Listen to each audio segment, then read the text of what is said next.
এখানে করিমদা পেছন ঘুরে বল ছোড়ার সময় দেখুন সামনে গুড্ডুদা এক সাইড হয়ে দাঁড়িয়ে আছে। এই সিনটাই যখন আমরা অন্য অ্যাঙ্গেল থেকে দেখি দেখুন গুড্ডুদা একদম ডান দিকে চলে আসছে আর হাততালি দিচ্ছে।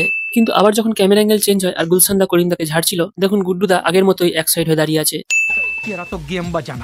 বোর্ড হাতে নিয়ে এই কাকুটাকে দেখুন এই চেয়ারটার থেকে কতটা দূরে দাঁড়িয়ে আছে, কিন্তু যখন ক্যামেরা অ্যাঙ্গেল চেঞ্জ হয় দেখুন কাকুটা তো চেয়ারটার একদম কাছে চলে আসছে। এরা যখন হাত মেলাচ্ছিল দেখুন গুলশানদার পেছনে কর্তার কাকু দাঁড়িয়ে আছে, কিন্তু এই সিনটা যখন আমরা ওপরের অ্যাঙ্গেল থেকে দেখি দেখুন গুলশানদার পেছন থেকে কর্তার কাকু তো গায়েব হয়ে যায়। হরগোবিন্দা বলটাকে বাস্কেট করার সময় দেখুন ওনার বাঁদিকে 3টে প্লেয়ার দাঁড়িয়ে আছে, কিন্তু বলটা বাস্কেট হয়ে যাওয়ার পর ওই জায়গা থেকে 3টে প্লেয়ার ভ্যানিশ হয়ে যায়।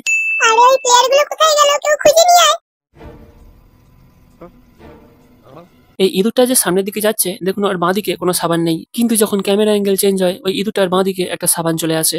কি বলছিস তুই? গুলশানদার সামনে এই যে ডায়েরিটা আছে দেখুন এর উপর কোনো পেন রাখা নেই, কিন্তু কথা বলতে বলতে যখন আরেকবার ক্যামেরা অ্যাঙ্গেল চেঞ্জ হয় দেখুন এই ডায়েরিটার উপর একটা পেন চলে আসছে।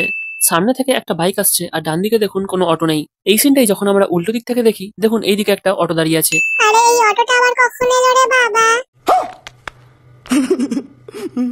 কোর্টের শুনানি শুরু হওয়ার আগে পেছনে দেখুন এই পাগড়ি পরা লোকটা এসে বসে পড়লো, কিন্তু শুনানি চলাকালীন 2-3 মিনিট পর ওই পাগড়ি পরা লোকটা আরো একবার এসে বসছে। কাকু টাইম ট্রাভেল করছে নাকি? खत्म। Bye bye tata good bye.